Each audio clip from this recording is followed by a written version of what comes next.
جب سے جنرل فیض حمید کی سزا کا اعلان ہوا اس وقت سے لے کر ایک ریومر جو ہے یا افواہیں جو ہیں وہ گردش کر رہی ہیں اور وہ بڑی اہم ہے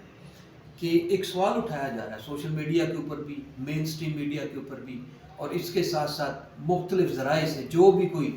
آواز اٹھانے کا پلیٹ فارم ہے ان کے اوپر سب ایک اوپر یہ آواز اٹھائی جا رہی ہے کہ کیا اب عمران خان کو سزائے موت ہو سکتی ہے یا اس کے حوالے سے کوئی ایسی سزا جو ہے نا اب ان کا وقت بھی قریب آ گیا.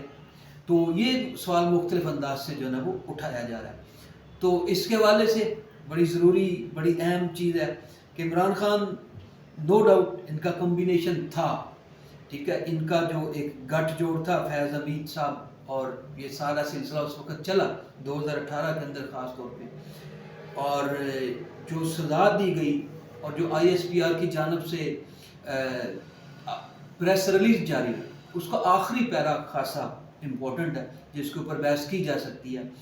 اور وہ ایک کچھ ایسی نشاندہی کرتا ہے کہ جناب ابھی اور بہت سارے لوگ جو ہیں نا وہ لپیٹ میں آئیں گے جن میں عمران خان صاحب بھی شامل ہیں. تو اس حوالے سے اب ان کے چاہنے والوں کے اندر یہ ڈاؤٹس، یہ خدشات جنم لے رہے ہیں کہ کیا عمران خان کے خلاف جو ہے نا وہ محاذ کھل جائے گا اور اب ان کو لپیٹ میں لیا جائے گا، یا اب ان کو لپیٹ میں لینا آسان ہو گیا. سزا کے حوالے سے تو کچھ نہیں کہا جا سکتا کہ انہیں سزائے موت دی جائے گی